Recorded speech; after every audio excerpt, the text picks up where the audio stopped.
سابق وفاقی وزیر فواد چودھری اسلام آباد سے گرفتار۔ فواد چودھری کو ان کے بھائی فیصل چودھری کے گھر سے گرفتار کیا گیا۔ فواد چودھری کی اہلیہ ہبہ فواد نے ٹویٹ کر کے گرفتاری کی تصدیق کر دی۔ فیصل چودھری کہتے ہیں فواد چودھری کو ناشتہ کرتے وقت گھر سے اٹھایا، گرفتاری کے وارنٹ بھی نہیں دکھائے گئے۔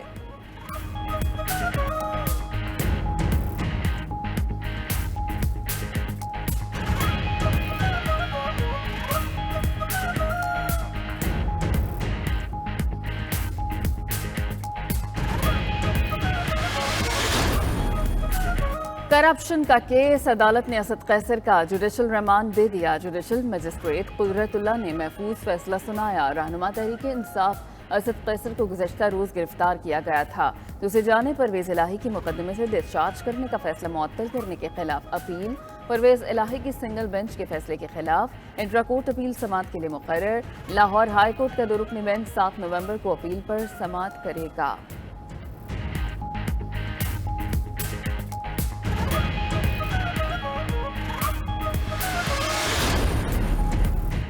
سپریم کورٹ میں سائفر کیس میں چیئرمین پی ٹی آئی کی درخواست ضمانت کو نمبر الاٹ۔ رجسٹرار آفس نے درخواست پر کوئی اعتراض عائد نہیں کیا۔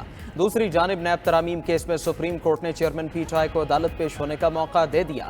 حکم نامے میں کہا عدالتی حکم کی کاپی اڈیالہ جیل میں چیئرمین پی ٹی آئی کو پہنچائی جائے۔ چیئرمین پی ٹی آئی عدالت میں پیش ہونا چاہیں تو جیل سپرنٹینڈنٹ انتظامات کریں۔ اپیلوں کی سماعت پروسیجر کیس کے تفصیلی فیصلے سے مشروط ہے۔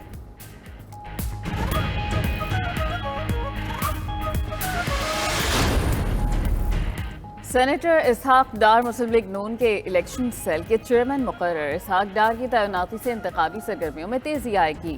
ترجمان مریم اورنگزیب کا ٹویٹ، کہا کہ پارٹی ٹکٹ کے لیے درخواستوں کی وصولی، انتخابی ضابطوں کی نگرانی سمیت تمام متعلقہ امور کو تیزی سے مکمل کیا جائے گا۔ اسحاق ڈار الیکشن ایکٹ 2017 کو تیار کرنے والی پارلیمانی کمیٹی کے بھی سربراہ تھے۔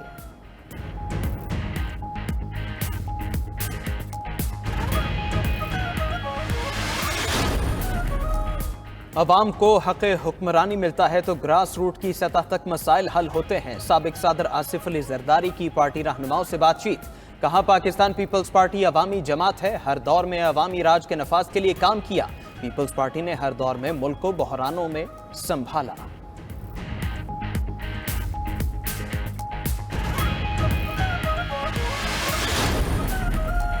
الیکشن کمیشن نے انتخابات کے لیے کمر کس لی۔ رواں ماہ ریٹرننگ افسروں کے تقرر کا فیصلہ۔ صوبائی حکومتوں کے زیر انتظام افسروں کو ڈی آر او اور آر او تعینات کیا جائے گا۔ تقرر کا نوٹیفیکیشن 15 نومبر تک جاری ہونے کا امکان۔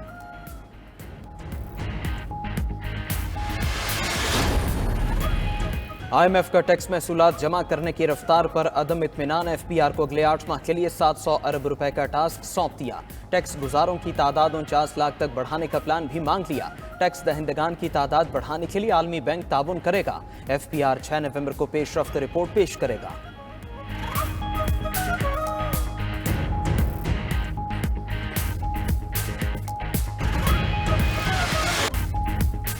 غیر قانونی تارکین وطن کی واپسی کا سلسلہ جاری۔ چمن اور تورخم بارڈر سے روزانہ ہزاروں افغان باشندے وطن لوٹنے لگے۔ مزید 12,540 غیر قانونی افغان باشندے اپنے ملک چلے گئے۔ مجموعی طور پر 1,75,000 سے زائد تارکین وطن پاکستان چھوڑ کر جا چکے۔ بارڈرز پر ہولڈنگ سینٹرز پر واپسی کے منتظر افغانوں کی بڑی تعداد موجود۔ ملک بھر سے بھی غیر قانونی تارکین کو لانے کا سلسلہ جاری۔ لندی کوتل میں تارکین کے لیے نادرا کی 22 موبائل وینز فعال۔ واپس جانے والوں کا حکومتی انتظامات پر اظہار تشکر۔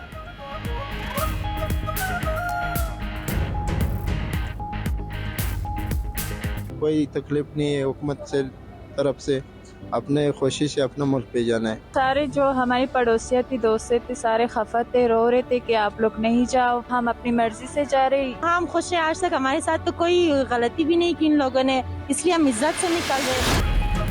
کراچی میں ضمنی بلدیاتی انتخابات کی تیاری مکمل۔ کل انتخابی دنگل سجے گا۔ چیئرمین، وائس چیئرمین اور جنرل ممبر کی 9 نشستوں پر پولنگ ہوگی۔ پیپلز پارٹی، جماعت اسلامی اور پی ٹی آئی سمیت 54 امیدوار مد مقابل۔ عملے کو انتخابی سامان بھی فراہم کر دیا گیا۔ تمام 121 پولنگ سٹیشن حساس اور انتہائی حساس قرار۔ پولنگ کل صبح 8 سے شام 5 بجے تک جاری رہے گی۔